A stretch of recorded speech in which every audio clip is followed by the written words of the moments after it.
Hello, welcome to our presentation. Here we are presenting our research paper titled Comparing Machine Learning Models on the Conservation of Plant Genetic Resources for Agriculture as well as Food Security. Coming to the introduction part, plant genetic resources are very crucial to global food security and sustainable agriculture. Their preservation is vital for future generations as they provide the genetic diversity necessary to develop resilient crops. However, challenges such as climate change, insufficient funding, and weak policies are hindering such effective conservation efforts. So, why is it important? So, the main motivation behind selecting this topic comes to the importance.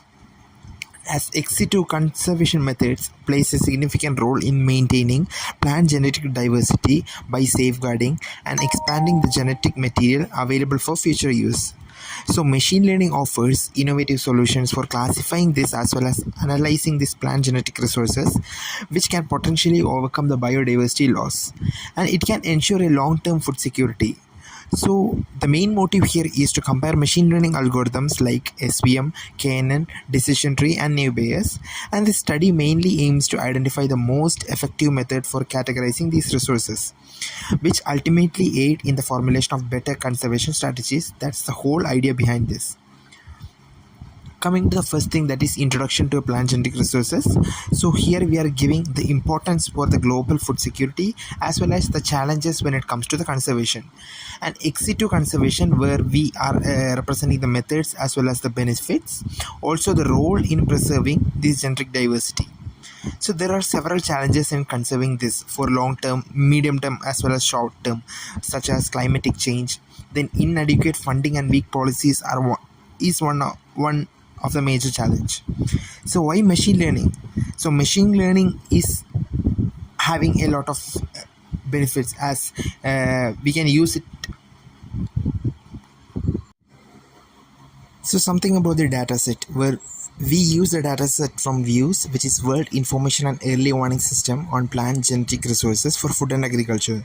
So it includes a record of 132 different crop species and 129 genera from 39 different regions. So that the data utilized contains comprehensive records where key attributes like region, accession, genus, species, gene bank, as well as country are present. So that the dataset represents a broad spectrum of plant genetic resources, offering valuable insights into the diversity and distribution of these resources on a global scale. So for the analysis, some pre-processing steps were performed, such as handling the missing values and creating new attributes like conservation status to categorize the conservation efforts into 3 levels, like low, medium, as well as high. So the dataset is instrumental in evaluating and comparing the performance of various machine learning models for classifying plant genetic resources, which in turn can guide strategies for effective conservation and sustainable use. Coming to the role of machine learning models in classifying these plant genetic resources, or why we actually went for machine learning models. So machine learning models like SVM, decision tree, naive Bayes, and KNN are essential tools for classifying these plant genetic resources, as we read from the many reference papers, mainly due to their ability to handle complex and multidimensional data. So SVM excels at drawing clear boundaries between different categories of data, making it mainly useful for accurate classification tasks.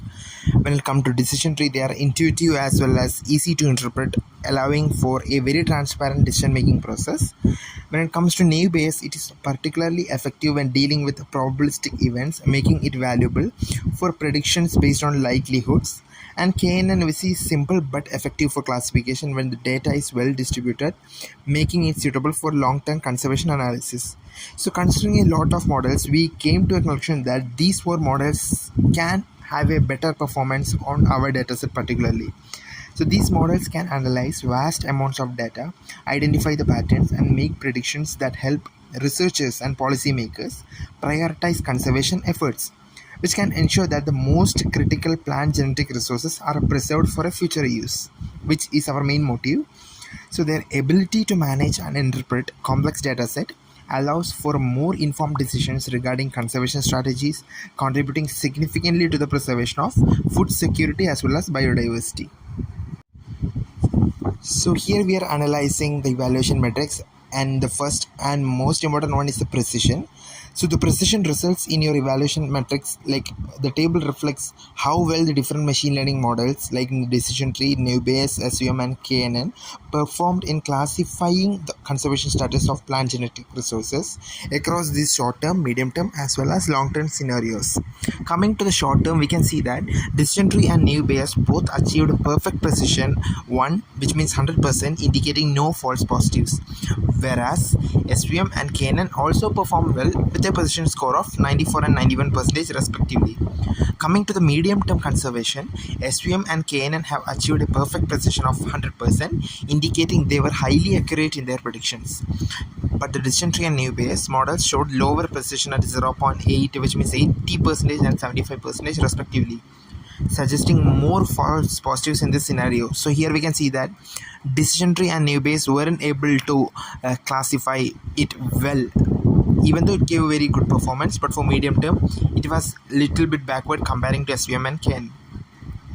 When considering long term, we can see that all models performed exceptionally well with a perfect precision of 100%, showing their effectiveness in long term conservation predictions.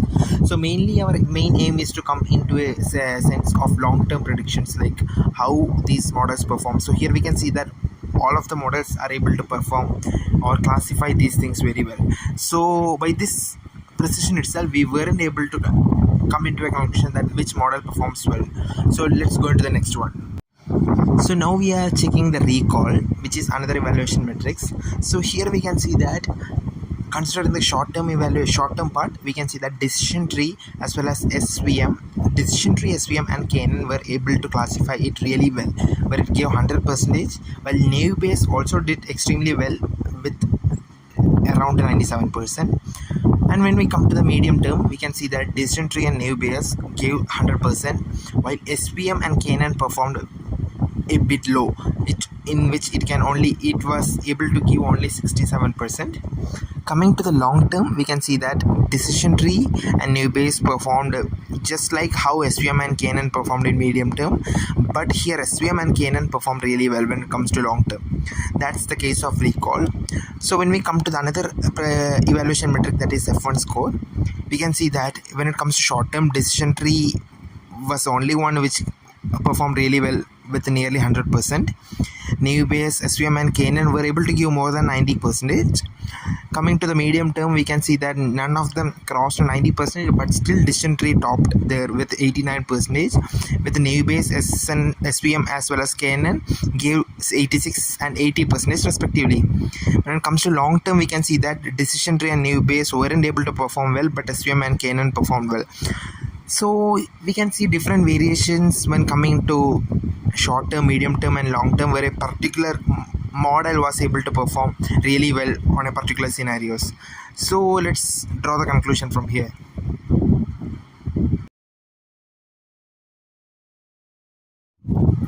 So considering all those things, we are coming into a conclusion of the accuracy, which is the main thing where we classify all these algorithms. So here we can see that decision tree was the one which was able to give the best accuracy of 96.3%. Just behind that, we can see Bayes and SVM also gave nearly 95%, and KNN which came more than 90 still with 92.86%. So from all these things, we are pointing out particular implications, like in preparation, mainly for the preparation of upcoming initiatives, every country should be furnished with a comprehensive catalog of their plant genetic species, because these are things that has to be considered for various reasons when it comes to medications and many other biological uses. So encompassing details like such as this biological status of accessions and acquisition data, including the accession numbers, these crops as well as taxon names. Moreover, it is mainly possible to determine the conservation status of specific plant species in the future. So with the help of such algorithms and when we use such classification strategies, we can came into a conclusion that which countries are having how much amount of conservation, like the amount of conservation status they are currently having, which this conservationists can plan for the future, like how they wanted to improve this in particular countries. So that's the main motivation behind this. So our research can actually help conservationists to allocate their resources effectively, and they can also make many informed decisions which will help or safeguard these plant genetic resources mainly for future generations. So as we told, we mainly came across machine learning papers. So these are some of the major research papers that we came across, like analysis of agricultural data using data mining techniques, decision tree algorithms and their applicability in agriculture for classification, then experiment to classify autism through brain MRI analysis. Here this is completely different to that of our topic, but we got different ideas to give this classification more clarity. Then agriculture analysis using data mining and machine learning techniques, comparison of data mining classification on educational data which is on different conditions, then main data mining methods, and commodity price evaluation based on improved data mining methods. So these are some of the references that we have used. So this research work was a collaborative effort by a dedicated team including Srinivasa Rao Bogireddy, who is the first author, Haritha Murari, myself Akhil Padmanaban, Sreeganesh P S, as well as Gokul Narayanan. Each member contributed significantly to the analysis, model development, evaluation of these machine learning techniques, preparing the paperwork. So their combined expertise and efforts have led to insightful findings that can assist in the conservation of these vital resources for global food security as well as agriculture. That's all. Thank you.